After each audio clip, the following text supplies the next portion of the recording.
నిజామాబాద్ జిల్లా ఎడపల్లి మండలం బాపూనగర్ గ్రామంలో ప్రజాపాలన కార్యక్రమాన్ని బోధని ఎమ్మెల్యే పొద్దుటూరి సుదర్శన్ రెడ్డి ప్రారంభించారు. గత 10 ఏళ్ల కాలంలో రాష్ట్రాన్ని అప్పుల పాలు చేసిన ప్రజల సొమ్మును దోచుకుని అనేక ఇబ్బందులకు గురి చేసిన ఘనత బీఆర్ఎస్ ప్రభుత్వానికి నాయకులది అంటూ సుదర్శన్ రెడ్డి ఆరోపించారు.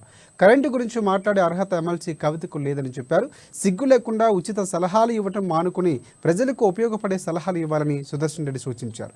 ఇక కాంగ్రెస్ పార్టీ ఇచ్చిన 6 గ్యారంటీలు ఖచ్చితంగా అమలు చేస్తామని ఎమ్మెల్యే స్పష్టం చేశారు.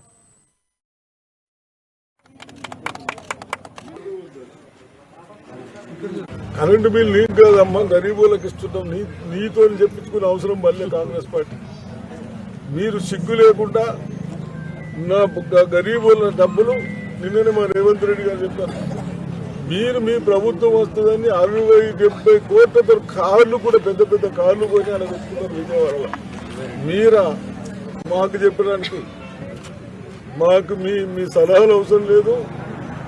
నువ్వు ఇంకోసారి ఇక్కడ నిజామాబాద్ డిస్టిక్లో కానీ ఎక్కడన్నా సూచనలు ఇస్తే, సలహాలు ఇస్తే 10 మంది బాగుపడేటట్టు చేయండి.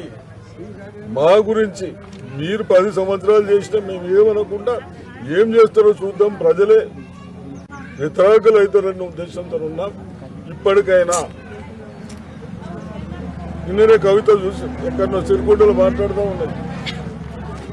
కరెంటు బిల్లు 200 యూనిట్లు కట్టద్దని చెప్తాము.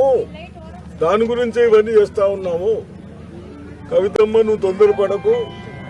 మీరు పాత బకాయిలు ఏవైతే ఉన్నాయో అవన్నీ మీరు జమ చేసిన పైసలకి ఇవ్వాలని నేను హెచ్చరిస్తా ఉన్నాను. జమ వేసుకుంటారు కదా ప్రజలు. 9.5 సంవత్సరాల్లో అన్ని విధాలుగా ఇబ్బంది అయి